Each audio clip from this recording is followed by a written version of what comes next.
Open space സംഘടനയുടെ ആഭിമുഖ്യത്തിൽ മാധവ് ഗാഡ്ഗിൽ അനുസ്മരണം സംഘടിപ്പിച്ചു. വടനപ്പള്ളി EMS സാംസ്കാരിക നിലയത്തിൽ ചേർന്ന അനുസ്മരണ യോഗത്തിൽ കവിയും ഗാനരചയിതാവുമായ റഫീഖ് അഹമ്മദ് അനുസ്മരണ പ്രഭാഷണം നടത്തി. കാൽപ്പനിക ജീവികളായിട്ട്, സ്വപ്നജീവികളായി, ശാസ്ത്രബോധമില്ലാത്തവരായിട്ട് ഒക്കെയാണ് അവതരിപ്പിക്കപ്പെടുന്നത്. വികസന വിരുദ്ധരായിട്ട് ഒക്കെയാണ്.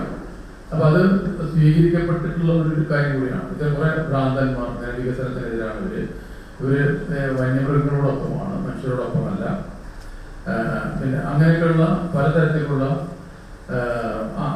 ചില കാര്യങ്ങൾ പറഞ്ഞുകൊണ്ട് ഈ പരിസ്ഥിതിയെക്കുറിച്ചും പ്രകൃതിയെക്കുറിച്ചും അവനവനെക്കുറിച്ചും മനുഷ്യ സമൂഹത്തെക്കുറിച്ചും ഒക്കെ തന്നെയുള്ള ആകുലതകൾ ഉൾക്കൊള്ളുന്ന ആളുകളെ അപഹസിക്കാനോ അല്ലെങ്കിൽ അവരെ അവർക്ക് വിലയിടിക്കുവാനുള്ള ശ്രമങ്ങൾ നിരന്തരമായിട്ട് നടന്നുകൊണ്ടിരിക്കുന്ന ഒരു ലോകത്താണ് നമ്മൾ ജീവിക്കുന്നത്. സിനിമാ സംവിധായകൻ മണിലാൽ അധ്യക്ഷത വഹിച്ചു.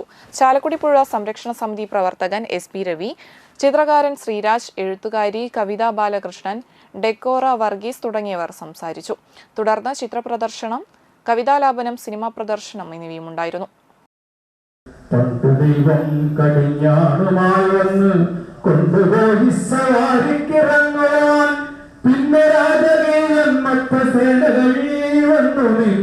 പടപ്പാളയങ്ങളിൽ